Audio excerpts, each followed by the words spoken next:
कैसे हो सारे। डेली हम लोग 7 बजे साइंस पढ़ रहे हैं और मेरे भाई मैं आपको हर चीज़ दे दूंगा। बिलीव मी, दिसंबर तक साइंस कंप्लीट, ऑब्जेक्टिव सब्जेक्टिव सब चीज़ तुम्हारा एक क्वेश्चन आंसर है। कभी भी इस वीडियो को देख रहे हो अंडर एस्टिमेट मत करना, आराम तरीके से एंजॉय करो।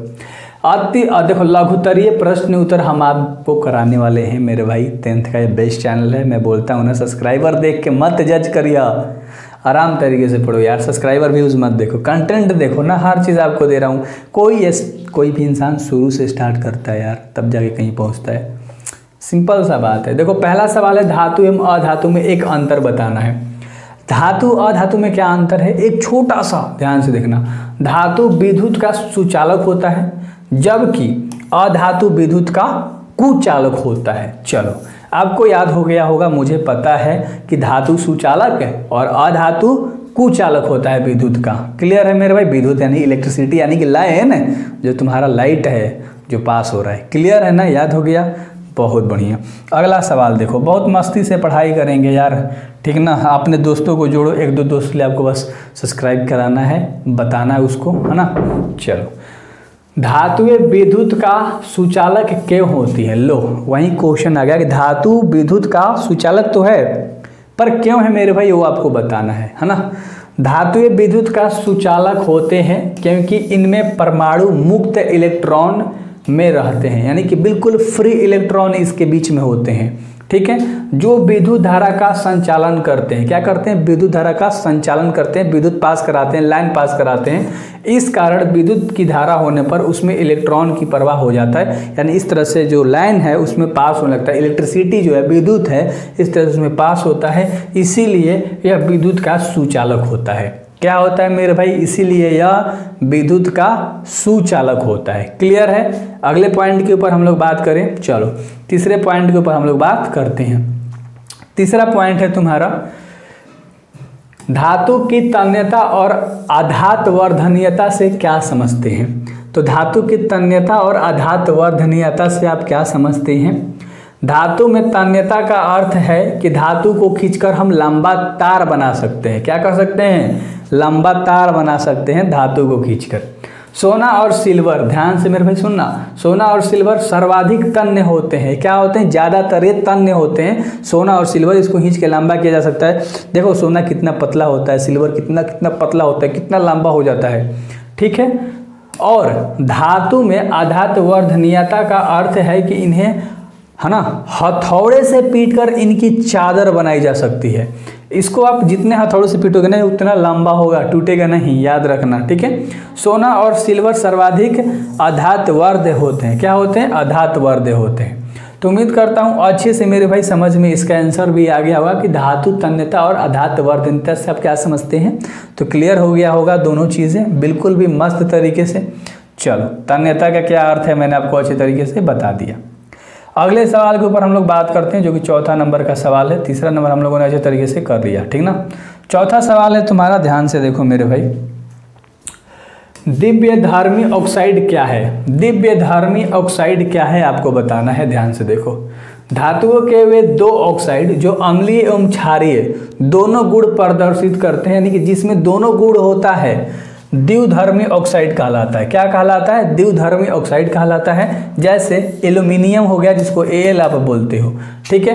एल्यूमिनियम ऑक्साइड एवं जिंक ऑक्साइड, ये 2 को ऐसा है मेरे भाई, ये द्विधर्मी ऑक्साइड कहलाता है, जिसमें दोनों चीज़ें होती है, अम्ल भी होती है और क्षार भी होती है। किसमें, एल्यूमिनियम ऑक्साइड में और जिंक ऑक्साइड में। क्लियर है, मज़ा आ रहा है। चलो आगे हम लोग देखते हैं 5वां नंबर का सवाल, ठीक ना। 5 नंबर का सवाल है कि ग्रेफाइट अधातु होते हुए भी कौन सी धातुएं गुण प्रदर्शित करता है। ग्रेफाइट अधातु है, हाँ बिल्कुल सही है, लेकिन ये कौन सा गुण प्रस्तुत करता है, दिखाता है, प्रदर्शित करता है। तो ध्यान से इसका आंसर देखिएगा।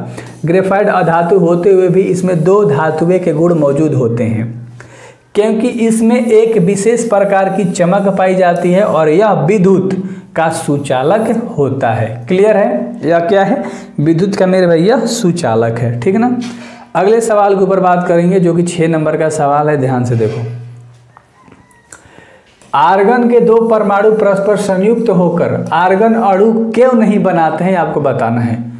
अरे मेरे भाई, आर्गन के दो परमाणु परस्पर संयुक्त होकर भी, है ना, अणु क्यों नहीं बना पाते हैं, आपको बताना है। ध्यान से देखो, आर्गन एक अक्रिय गैस है, इसका अष्टकट जो पूरा रहता है, जो उसका जो अष्टकष्ट होता है ना, वो पूरा होता है। इस कारण से यह किसी से संयोग या बंधन नहीं बनाता है, इसीलिए यह हमेशा परमाणु के रूप में रहता है। हमेशा किसके रूप में रहता है? परमाणु के रूप में रहता है, ठीक ना। चलो अगला सवाल है जो कि 7 नंबर का है। परमाणु एवं आयन में अंतर स्पष्ट करना है। परमाणु में और आयन में आपको अंतर बताना है।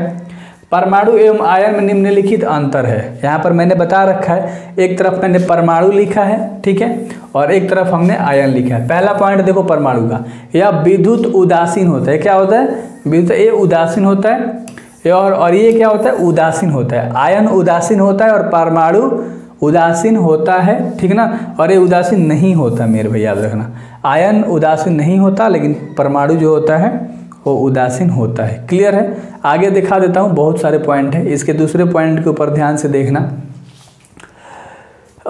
इसमें प्रोपेन होता है, प्रोटॉन, सॉरी, क्या होता है? उसमें प्रोटॉन होता है, और इसमें प्रोटॉन और इलेक्ट्रॉन की संख्या असमान होती है, ठीक है। चलो क्लियर है। तीसरा पॉइंट देख लो, इसका संयोजी इलेक्ट्रॉन 8 नहीं होती है, और इसका संयोजी इलेक्ट्रॉन 8 होता है ना। अगला पॉइंट, इसका आकार बड़ा होता है और इसका आकार छोटा होता है। क्लियर है? चलो बहुत अच्छे तरीके से आपको चारों पॉइंट समझ में आ गए होंगे, तो उम्मीद करता हूँ। 5वां पॉइंट यहाँ है, देख लो। 5वां पॉइंट भी मैं आपको बता देता हूँ। यह वायु और जल के साथ शीघ्रता से अभिक्रिया करता है, यानी कि तेजी से, फास्ट तरीके से रिएक्शन कर देता है। और यह वायु और जल के साथ अभिक्रिया नहीं करता है। यह वायु और जल के साथ अभिक्रिया नहीं करता है। तो मेरे भाई उम्मीद करता हूँ अच्छे से आपको समझ में आ गया होगा। अगला सवाल के ऊपर हम लोग बात करते हैं, जो कि 8 नंबर का सवाल है। ध्यान से देखो, सहसंयोजक बंधन कितने प्रकार के होते हैं और ये कैसे बनते हैं? सहसंयोजक बंधन कितने प्रकार के होते हैं और ये कैसे बनते हैं? सहसंयोजन बंधन 3 प्रकार के होते हैं। कौन कौन? एकल, है ना, द्विक और त्रिक, है ना। त्रिक को 2 बार लिख दिया गया है, चलो कोई बात नहीं, ठीक है, कोई बात नहीं। अब हम लोग आगे थोड़ा सा देख लेंगे कि 3 प्रकार के होते हैं, तो ये कैसे बनते हैं मेरे भाई, ठीक है। तो बनना भी तो हम लोग को जानना है ना, तो इसके मैंने पॉइंट्स बना रखे। देखो एकल कैसे बनता है, ध्यान से देखना। जब 2 परमाणुओं के बीच इलेक्ट्रॉन का सिर्फ एक युग्म का साझा होता है, तब उनके बीच एकल बॉन्ड बनता है, यानी एकल सहसंयोजक बंधन बनता है, जिसको एकल बॉन्ड हम लोग बोलते हैं इंग्लिश में। तो अच्छे से आपको समझ में आ गया होगा कि जब 2 परमाणु के बीच इलेक्ट्रॉन का सिर्फ एक युग्म में साझा होता है, तब उनके बीच एकल सहसंयोजन बंधन बनता है, ठीक है। द्विक और त्रिक के भी बारे में जानना है ना, चलो मैं उसके बारे में बता देता हूँ। चलो देखो, दूसरा देखो, द्विक और फिर त्रिक, ठीक ना। तो डबल बॉन्ड कैसे बनता है? देखो, जब संयोजन करने वाले 2 परमाणु 2 इलेक्ट्रॉनों को साझा करते हैं, कह रहा है जब संयोजन करने वाले दोनों परमाणु 2 इलेक्ट्रॉन के साथ साझा करते हैं, यानी कि अपनी बंटवारा करते हैं, तो उनके बीच द्विक संयोजन बंध बनता है।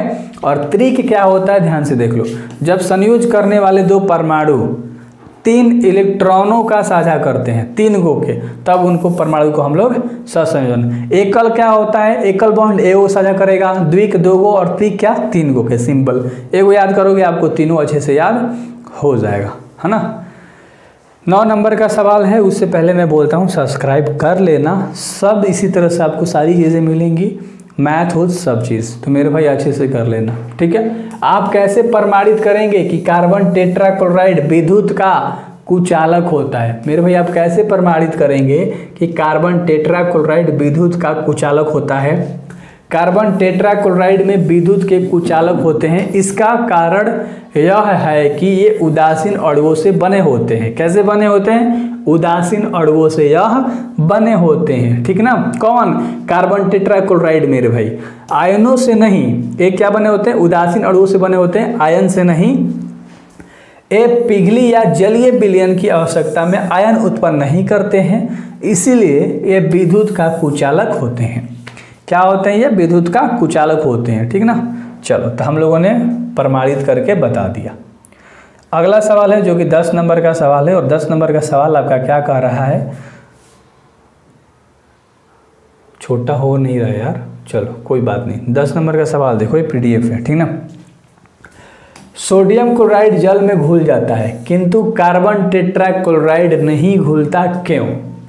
देखो ध्यान से मेरे भाई, सोडियम क्लोराइड NaCl आयनिक यौगिक है, जबकि कार्बन टेट्राक्लोराइड CaCl4 संयोजक है, सहसंयोजक है। क्लियर है? सोडियम क्लोराइड क्या है? आयनिक यौगिक है, और कार्बन टेट्राक्लोराइड क्या है? सहसंयोजक यौगिक है। तो दोनों को याद हो गया होगा, ऑब्जेक्टिव में पूछेगा, बता दोगे।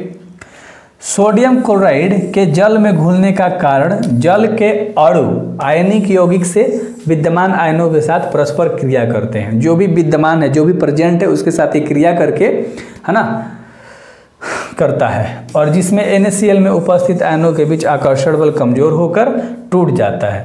तो क्या करता है, NaCl में उपस्थित जितने भी आयन होते हैं उसके बीच का जो भी आकर्षण बल होता है वो कमजोर होता है, जिसके कारण वो टूट जाता है और आयन अलग हो जाता है ना। परिमाण स्वरूप अगर आप देखोगे तो NaCl जल में घुल जाता है, जबकि कार्बन टेट्राक्लोराइड जल में ऐसा नहीं होता, यानी कि जल में नहीं घुलता मेरे भाई। क्लियर है? चलो थोड़ा सा और है, यहाँ देख लो।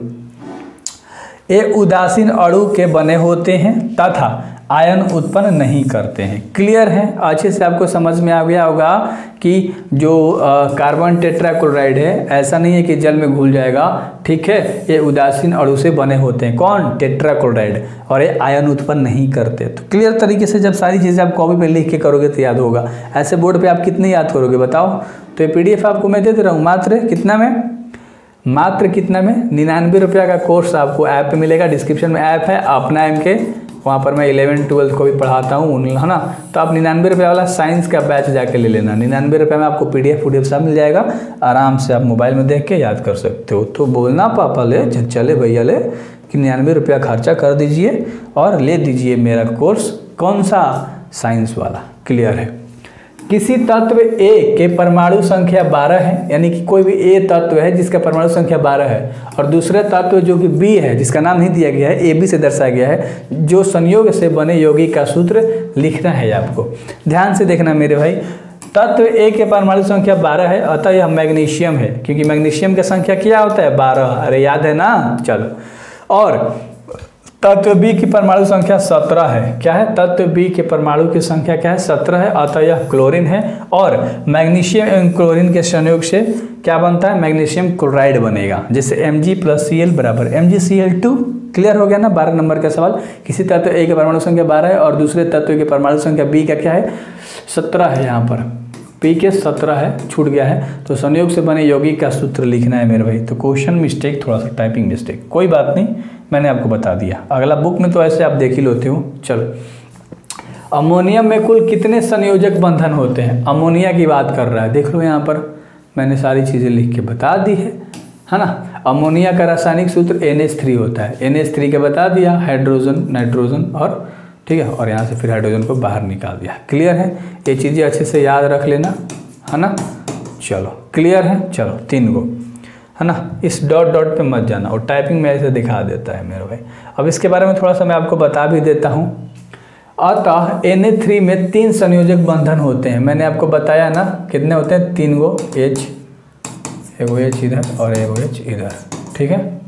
सोडियम अणु कहना क्या सही है? B नंबर का सोडियम अणु कहना क्या सही है? उसी में एक और सवाल है, ठीक है। तो सोडियम अणु कहना सही नहीं है, क्योंकि सोडियम एक धातु है, और धातु कभी बंध नहीं बनाते, धातु कभी भी बॉन्ड नहीं बनाता, यानी बंध नहीं बनाता। हिंदी में, इंग्लिश में बॉन्ड, बिना बंध बनाए, यानी कि बिना बॉन्ड बनाए अणु नहीं बनता है, अर्थात Na+Na Na2 संभव नहीं है।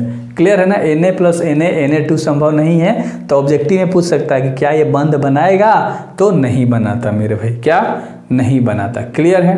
चलो अगला सवाल है जो कि तुम्हारा 14 नंबर का सवाल है, और इसे ध्यान से देखना है आपको, ठीक। निम्नलिखित पदार्थों में बंधन की प्रकृति पर प्रकाश डाले, यानी कि सिंपल बात में, है ना, बंधन की प्रकृति बतानी है, पदार्थों के बंधन की प्रकृति के बारे में बताना है। सबसे पहले आता है हमारा जल। जल का रासायनिक नाम H2O होता है, यानी कि रासायनिक सूत्र इसमें ऑक्सीजन का एक परमाणु हाइड्रोजन के 2 परमाणु के साथ संयोग करके, यानी कितने, हाइड्रोजन के 2 परमाणु के साथ संयोग करके H2O यानी कि जल का निर्माण करते हैं। अतः यह एक एकल संयोजक बंधन बनाता है। ये सिर्फ एकल ही बनाता है। मान लो वो है केवल एकल बनाएगा मेरे भाई, क्या बनाएगा, केवल एकल, ठीक है ना। ये बराबर का चिन्ह नहीं, सिर्फ ऐसे लिखो एकल, यहाँ पर ये लंबा चिन्ह होगा, ठीक है। चलो क्लियर है, अच्छे से आपको समझ में आ गया होगा मेरे भाई, ठीक है ना। अगला है इसमें हमारा, इसमें हमको जानना है नाइट्रोजन अणु के बारे में। किसके बारे में जानना है, नाइट्रोजन अणु के बारे में जानना है। देखो नाइट्रोजन परमाणु के संयोग शेल में 5 इलेक्ट्रॉन रहते हैं। नाइट्रोजन परमाणु के संयोजी में 5 इलेक्ट्रॉन होते हैं तो सबको पता है। अतः नाइट्रोजन के 2 परमाणु आपस में 3-3 इलेक्ट्रॉनों को साझा करते हैं, यानी कि बंटवारा करते हैं, तो इसके अपना स्थायी अष्टक पूरा करते हैं तथा नाइट्रोजन अणु का निर्माण करते हैं। अतः यह त्रिबंधन कहलाते हैं, यानी देखो 3-3 को बॉन्ड बनेगा हमेशा, कहोगे 3-3 को, है ना। तो अच्छे से आपको समझ में आ गया होगा, क्लियर है। ये चीज़ें मैंने लिख के वजह से समझा दी थी, कोई ज़्यादा लेंदी चीज़ें नहीं थी। देखो आगे, इसी में है मैग्नीशियम ऑक्साइड, आंसर में ही 3 चीज़ें थी, ठीक ना। तो तीसरा है मैग्नीशियम के एक परमाणु, है ना, ऑक्सीजन के परमाणु के साथ संयोग करके मैग्नीशियम ऑक्साइड के अणु का निर्माण करते हैं और ये द्विक बंधक होते हैं, यानी कि क्या बनाते हैं, द्विक बॉन्ड, यानी 2 को, सिर्फ देख रहे हो क्या बनाते हैं, 2 को, Mg/O करेगा तो डॉट O से फिर करेगा फिर Mg। कोई बात नहीं, अगले वीडियोस में हम लोग करेंगे दीर्घ उत्तरीय प्रश्न।